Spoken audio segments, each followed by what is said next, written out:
voudrais d'abord vous souhaiter à toutes les dames qui sont présentes une bonne fête des mères. Et comme j'ai aimé entendre ce matin, celles qui sont mères de cœur aussi, que le Seigneur vous bénisse abondamment.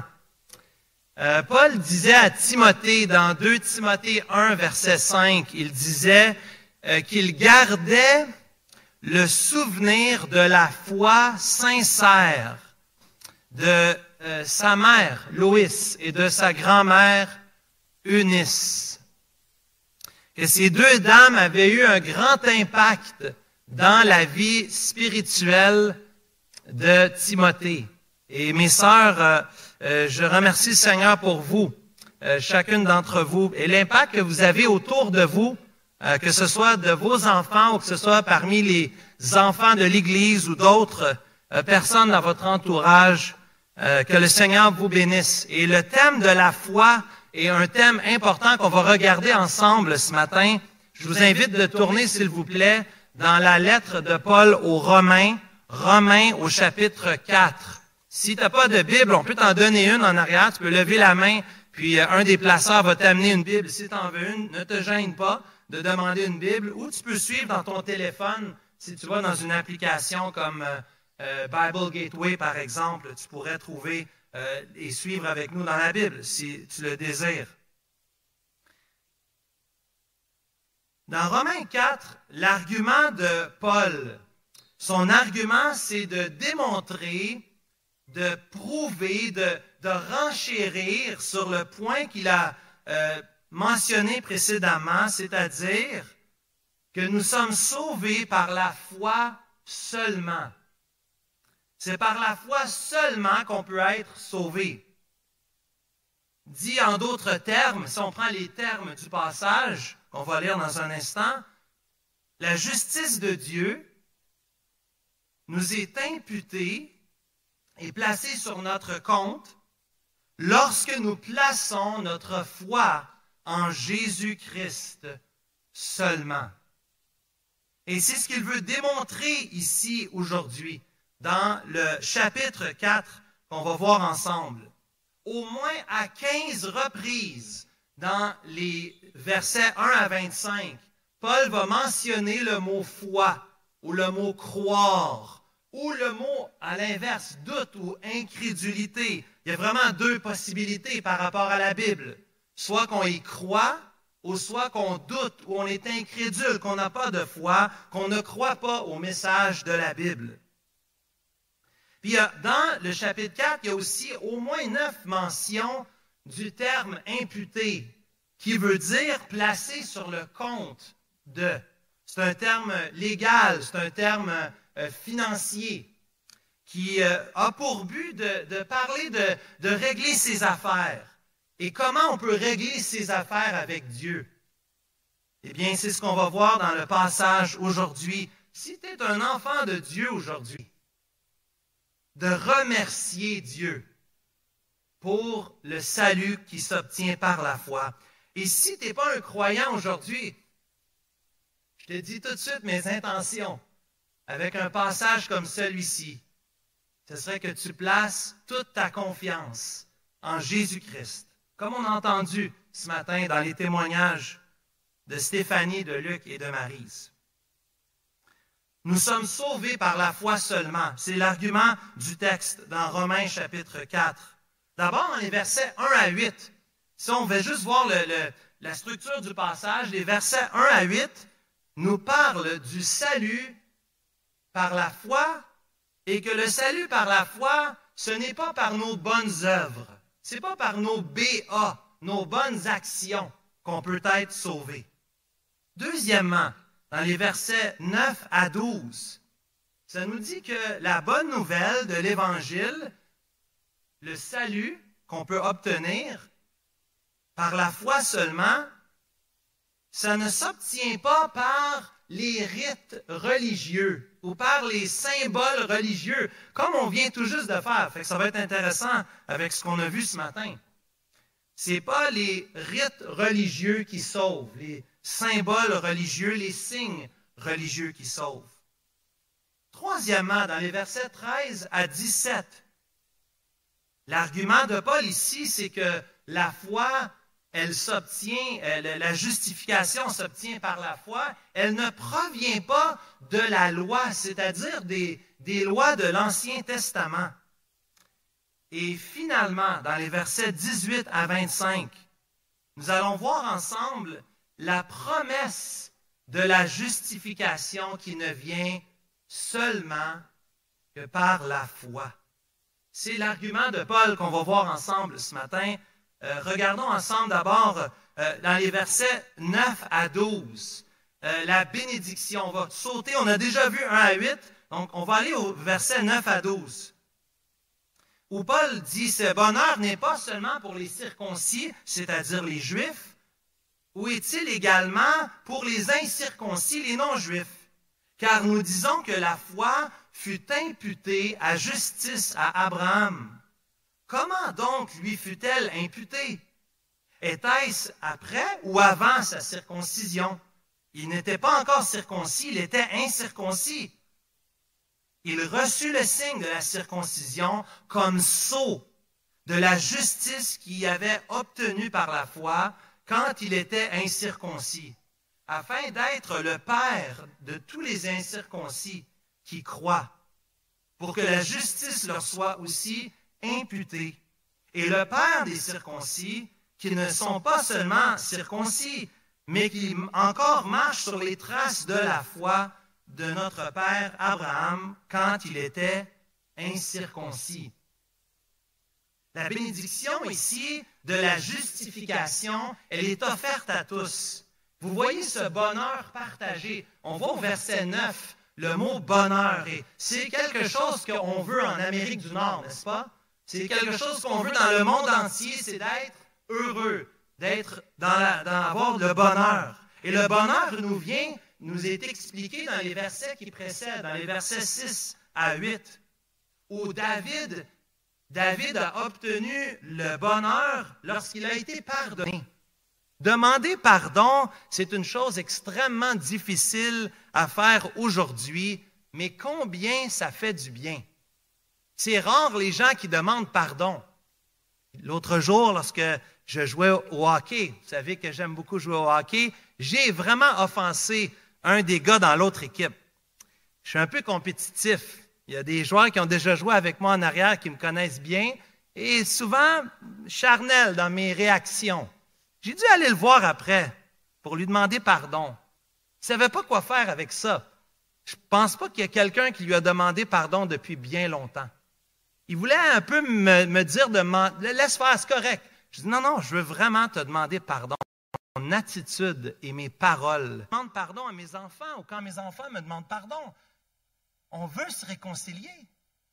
Ils me pardonnent et je veux leur pardonner. Je ne veux pas qu'il reste quelque chose entre nous. Il y a tellement un bonheur à demander pardon. On doit tous apprendre à demander pardon lorsqu'on a offensé quelqu'un. À combien plus forte raison, l'argument de Paul ici, combien plus forte raison il y a une joie d'être pardonné. La joie d'obtenir le pardon avec Dieu. La joie du pardon, on la voit au verset 7 et 8. La joie du pardon de celui qui est pardonné, de celui qui ses iniquités et de ses péchés qui sont couverts. On a entendu ça dans les 3 témoignages. Ils ont parlé de péché. Ça aussi, c'est quelque chose qu'on ne dit pas beaucoup aujourd'hui. Mais on reconnaît, nous, qu'on est tous pécheurs. Et on a besoin d'être pardonnés. Et lorsqu'on obtient le pardon de Dieu, quel bonheur, quelle joie pour nous. Si Abraham, lui, au verset 9, si Abraham a été justifié par la foi seulement, pourquoi d'abord Dieu lui demande, lui et ses descendants, de pratiquer la circoncision? Dans le fond, s'il est déjà justifié, s'il est déjà pardonné, pourquoi se faire circoncire dans l'Ancien Testament? C'était un rite que Dieu avait demandé au peuple juif. Paul anticipe cette objection. Paul veut régler la question, veut aider son auditoire à comprendre que Dieu, même s'il a choisi le peuple juif dans l'Ancien Testament, il les a sauvés. Combien de fois il les a délivrés? Ils ont passé par la mer Rouge. Combien de fois Dieu les a bénis, il les a sortis de leur misère. Mais Dieu a toujours voulu que son peuple soit une lumière pour les nations et que toutes les nations connaissent Yahvé, le Dieu éternel. Abraham, lui, a été justifié, l'argument du texte, avant même d'être circoncis. Il a été circoncis seulement à la fin du chapitre 17, après la naissance de son fils Ishmaël au chapitre 16, et après la promesse qui lui avait été faite, et la foi d'Abraham au chapitre 15. 15 vient avant 16, vient avant 17. La foi d'Abraham, c'est celle-là qui est précurseur à la circoncision au chapitre 17. Dans le fond, la circoncision, le texte nous dit, est le sceau et le signe visible de ce qui s'est déjà passé, de l'entente qui a déjà été faite. Par conséquent,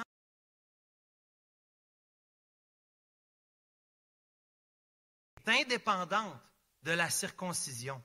La circoncision est seulement un signe, un sceau qui confirme la justification pour Abraham. Et ça n'a jamais été conçu pour être le moyen par lequel on obtient la justification. Le problème avec nous, les êtres humains, c'est qu'on est mal fait. On est mal fait. Nos cœurs, à cause du péché, on a tendance à mélanger les affaires. On pense que parce qu'on prie 5 fois par jour, que ça va plaire à Dieu et à cause de ça, on va obtenir le salut. On pense parce qu'on va payer, on va aller faire un pèlerinage, ou on va payer des messes ou des indulgences, parce qu'on va suivre des sacrements, alors Dieu va nous accepter. Dieu va nous recevoir. Certains pensent que lorsqu'ils passent par les eaux du baptême, comme Maryse a fait ce matin, eh bien là, ils sont corrects. J'ai été baptisé, je suis correct, je suis sauvé.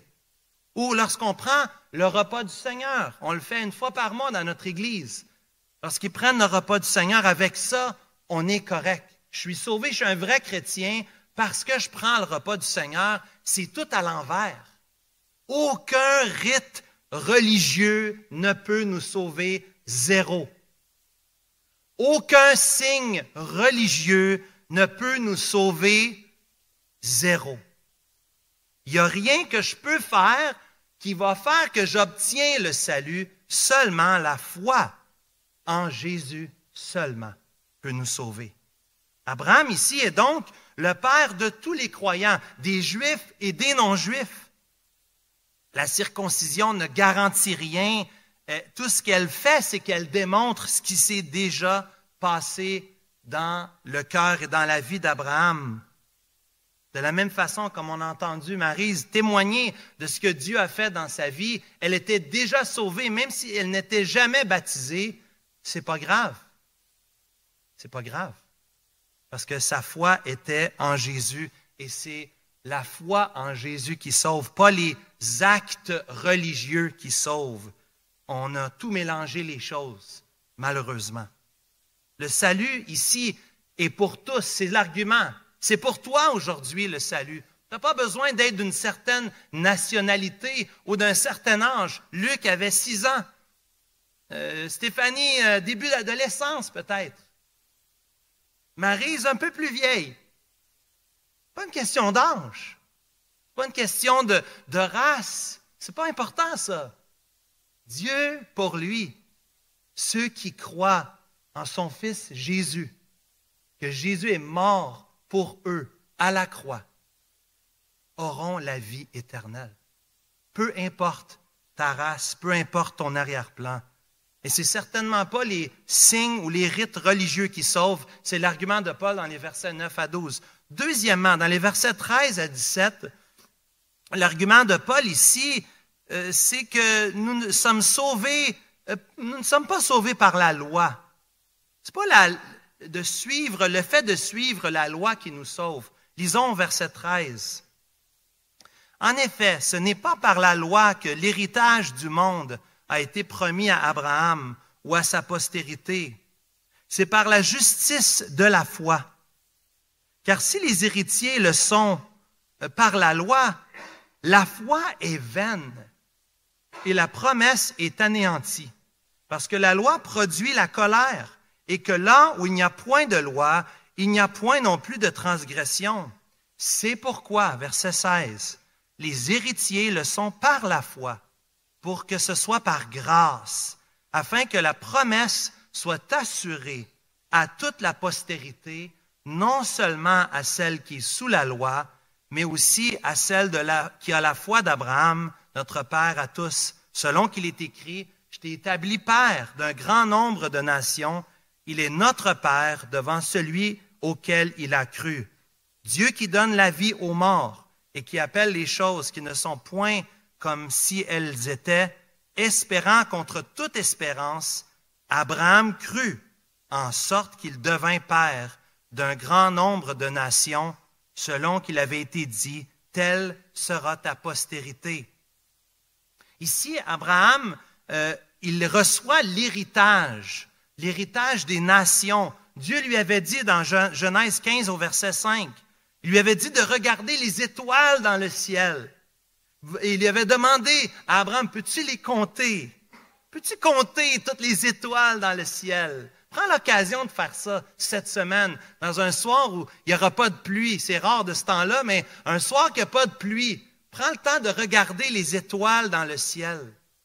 Dieu avait dit à Abraham, ta postérité sera comme les étoiles dans le ciel que tu ne peux pas compter. Genèse 17, verset 5. Dieu avait dit à Abraham, on ne t'appellera plus Abraham, mais ton nom sera Abraham, car je te rends père d'une multitude de nations. Dieu avait promis à Abraham de lui donner cette postérité, cette lumière pour les nations. L'héritage ici provient plutôt de la foi, puisque la loi, pour sa part, produit la colère et le jugement. C'est ce que l'Écriture nous dit. La loi de l'Ancien Testament, elle est là, elle nous montre que nous sommes pécheurs. Si on n'avait pas de loi, on ne saurait pas qu'on est pécheur. Mais la loi nous montre qu'on n'est pas capable de suivre les 600 et quelques commandements qui sont écrits dans l'Ancien Testament. Bon, les 600 commandements sont résumés par les 10 et les 10 commandements sont résumés par les 2. Quels sont les 2 grands commandements de la Bible? Tu aimeras l'Éternel, ton Dieu, de tout ton cœur, de toute ton âme, de toute ta force et de toute ta pensée. Et tu aimeras ton prochain comme toi-même. 2 commandements pour le prix d'un. Parce qu'on avait posé la question à Jésus, quel est le plus grand commandement? On ne peut pas dissocier l'un de l'autre. Aimer son prochain, si tu n'aimes pas Dieu, il manque la puissance pour aimer son prochain. Parce qu'aimer les autres, réellement, aimer comme Dieu aime, c'est surnaturel. On n'est pas capable de faire ça par nous-mêmes. Et la loi, elle démontre cela. Quand je considère ma vie, je regarde mes paroles, mes actions, mes pensées, je ne pense pas toujours à Dieu. Je ne suis pas toujours en train d'aimer Dieu. Il y a des choses que je pense, que je dis, que je fais, qui sont loin de démontrer mon amour pour Dieu. Ceux qui vivent avec moi dans ma maison, ma famille, les frères et les sœurs de l'Église me connaissent aussi assez bien. Pas toujours rempli d'amour pour mon prochain, même si je voudrais. Même si ce serait le désir de mon cœur, quelqu'un pourrait regarder et dire coupable. Tu es coupable de ne pas aimer ton prochain. C'est vrai. C'est vrai. Aimer les autres. Aimer comme lui a aimé, en se donnant, en se sacrifiant, en s'humiliant. Moi, je n'aime pas comme ça. La loi, tout ce qu'elle fait, c'est qu'elle montre que nous sommes pécheurs et que nous avons besoin d'un sauveur. Mais la loi nous montre aussi ce que Dieu veut de nous. Moi, ce que j'aime de la parole de Dieu, c'est que c'est clair. Ce que Dieu s'attend de toi et de moi, c'est clair. Dieu veut que tu aimes ton prochain. Oui. Il y a des commandements, des impératifs dans la Bible qui nous disent qu'il faut aimer notre prochain, même si c'est difficile, même s'il faut qu'on demande pardon. Dieu nous demande de l'aimer par-dessus toute autre chose et d'aimer notre prochain. Mais ici, la loi, regardez au verset 14, l'argument de Paul, c'est si c'était par la loi qu'on serait sauvé, eh bien, ça rendrait la foi inutile. On aurait juste à essayer plus de suivre les commandements de Dieu, puis on serait correct. Mais ce n'est pas comme ça que ça fonctionne. Dieu voulait nous montrer que l'héritage que nous recevons, c'est une grâce. Regarde au verset 16. C'est une grâce. Une grâce, ça veut dire un cadeau, une faveur non méritée. Le salut que j'obtiens, ce n'est pas parce que je suis les commandements. Le salut que j'obtiens en Jésus, c'est un cadeau qu'il m'offre que je ne mérite pas et que je ne pourrais jamais mériter. Jamais. On n'est pas les premiers humains à avoir vécu sur la terre. Es-tu quelqu'un qui a réussi à vivre sans commettre de péché, en suivant la loi de Dieu parfaitement? Il n'y en a qu'un seul. Le Seigneur Jésus. Tous les autres êtres humains, les millions, les milliards d'hommes et de femmes qui ont passé avant vous, toi et moi, ils n'ont pas suivi la loi. Ce n'est pas par la loi qu'on est sauvé. L'héritage ne serait plus une grâce. On prend l'argument du verset 16 pour toutes les nations, mais serait plutôt un privilège restreint à un groupe sélect, les Juifs ici en l'occurrence, ce qui serait contraire à l'Écriture. L'argument de Paul, c'est que le salut est pour tous. N'importe qui croit en Jésus peut être sauvé. Abraham reçoit la promesse de Dieu, l'héritage par la foi. Ce n'est pas par les rites religieux et ce n'est pas par la loi qu'il la reçoit. La loi vient encore plus tard. Ici, juste pour ceux qui aiment leur Bible, on est dans le livre de la Genèse. La loi arrive dans quel livre de la Bible? Dans l'Exode, n'est-ce pas? Exode chapitre 20, c'est là que déjà les 10 commandements sont donnés. C'est dans le Lévitique qu'on a tous les détails. C'est avant même la loi. Abraham avait obtenu la justification, le salut par la foi. Aujourd'hui, on entend des fameux adages, des paroles, hein? Et toi et le ciel. Vous avez jamais entendu ça? Et toi et le ciel des draps, moi j'entends ça des fois. Fais ton possible. Fais ton possible. Et de toute façon, le bon Dieu, il est plein d'amour. Le bon Dieu, il pardonne. Fait que fais ton possible. Ou j'ai fait une bonne vie. Je ne suis pas parfait. Personne n'est parfait. J'ai fait une bonne vie. Dieu va certainement m'accepter parce qu'au fond, je suis une bonne personne. Non. Non. Non. Tu ne peux rien faire pour t'aider.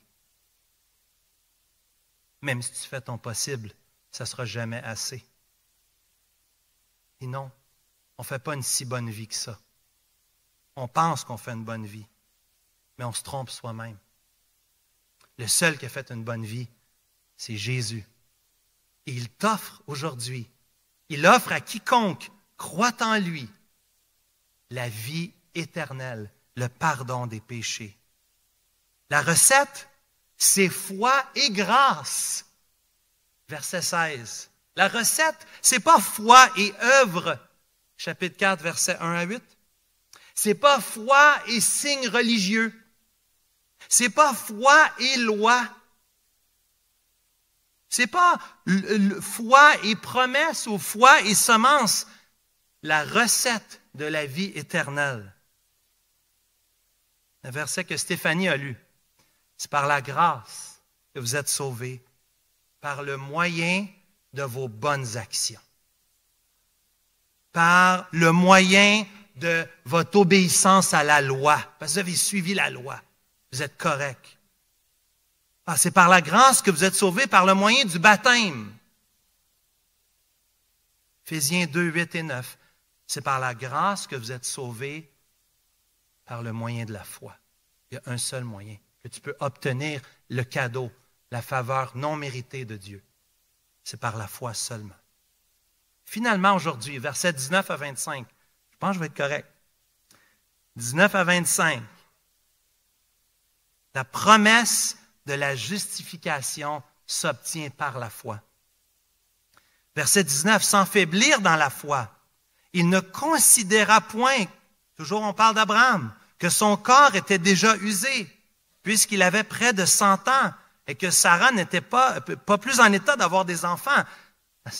Abraham, il avait 100 ans quand il est devenu père d'Isaac. Sarah avait 90. Bonne réponse, Patrice. 90 ans. Verset 20. Abraham ne douta point par incrédulité au sujet de la promesse de Dieu, mais il fut fortifié par la foi, donnant la gloire à Dieu. Et ayant une pleine conviction que ce que Dieu promet, il peut aussi l'accomplir. C'est pourquoi cela lui fut imputé à justice. Mais ce n'est pas à cause de lui seul qu'il est écrit que cela lui fut imputé, c'est encore à cause de nous autres. À qui cela sera imputé? À nous qui croyons en celui qui a ressuscité d'entre les morts, le Seigneur Jésus, notre Seigneur, lequel a été livré pour nos offenses et ressuscité pour notre justification. Comme Abraham eut la foi dans Dieu, son Créateur, qui peut rendre la vie aux morts, ainsi qu'aujourd'hui les croyants sont justifiés par la même sorte de foi. Abraham a 100 ans, Sarah a 90 ans, et Abraham croit toujours que Dieu peut lui donner ce fils, Isaac. Ah, il s'est trompé, il a péché, Abraham. Il y a eu Ishmaël, hein? À l'âge de 86 ans, chapitre 16, il y a eu Ishmaël, c'est vrai. Mais malgré ça, il a quand même cru. Et Dieu lui a donné. Dieu lui a donné. Dieu a fait le miracle.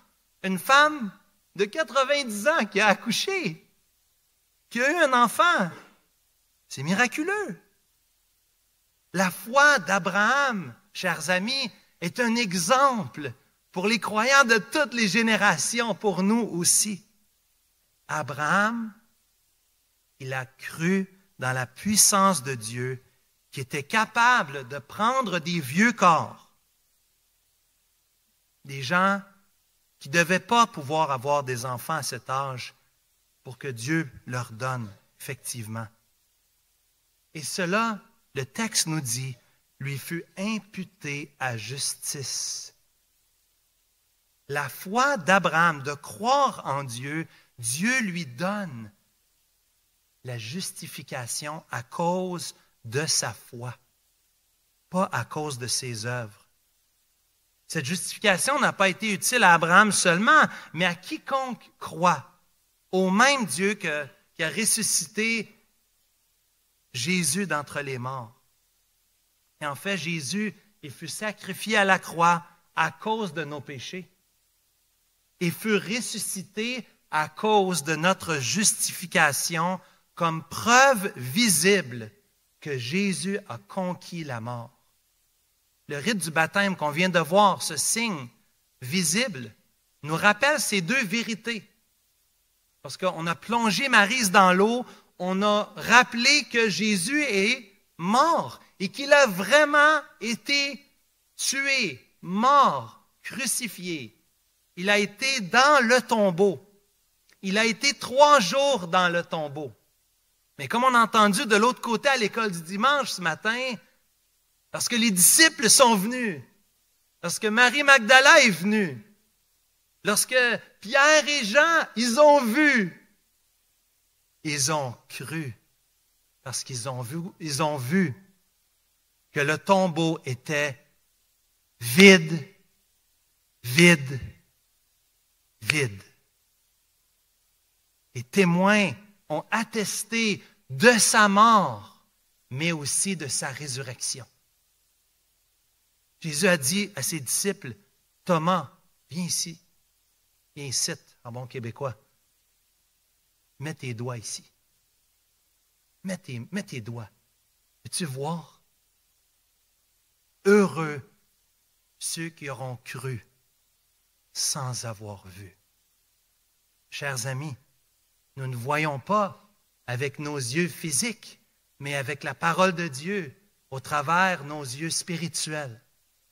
Dieu te place, cher ami, devant l'occasion aujourd'hui de placer toute ta confiance en Jésus-Christ.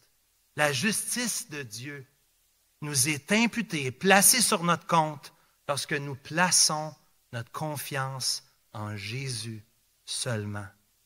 Non, ce n'est pas tes bonnes œuvres. Non, ce n'est pas les rites religieux. Non, ce n'est pas la loi. C'est seulement la foi qui nous sauve. Chrétiens, frères et sœurs bien-aimés en Jésus-Christ, quel passage, quel rappel du bonheur d'avoir nos péchés pardonnés. Remercie Dieu aujourd'hui. C'est la fête des mères. Remercie Dieu pour la mère qui t'a donné la vie. Remercie Seigneur pour sa bonté envers toi. Et toi qui connais Jésus, remercie Jésus. Il a pris tes péchés pour te justifier, pour que tu puisses dire avec assurance que ni la mort, ni la vie,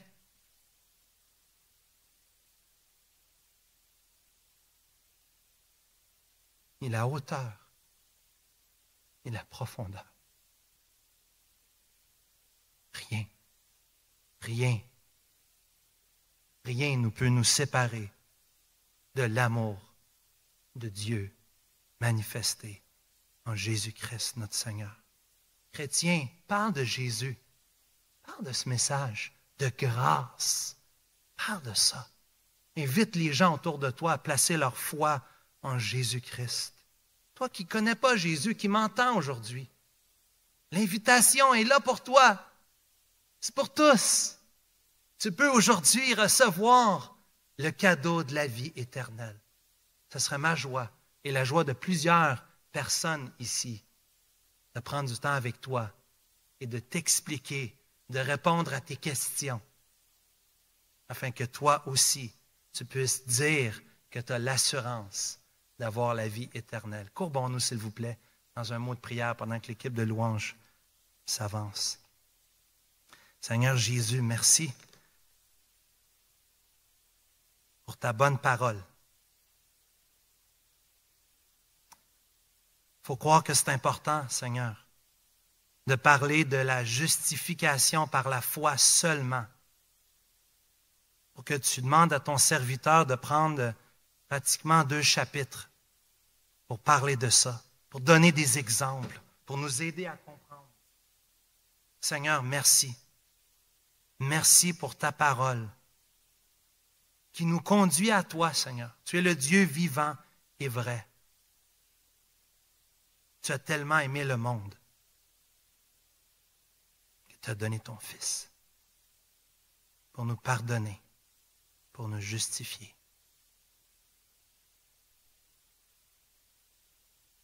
Aujourd'hui, Seigneur, il y a quelqu'un ici qui ne te connaît pas, qui se repente de ses péchés, qui demande pardon à toi pour ses péchés et qu'il place sa confiance en lui.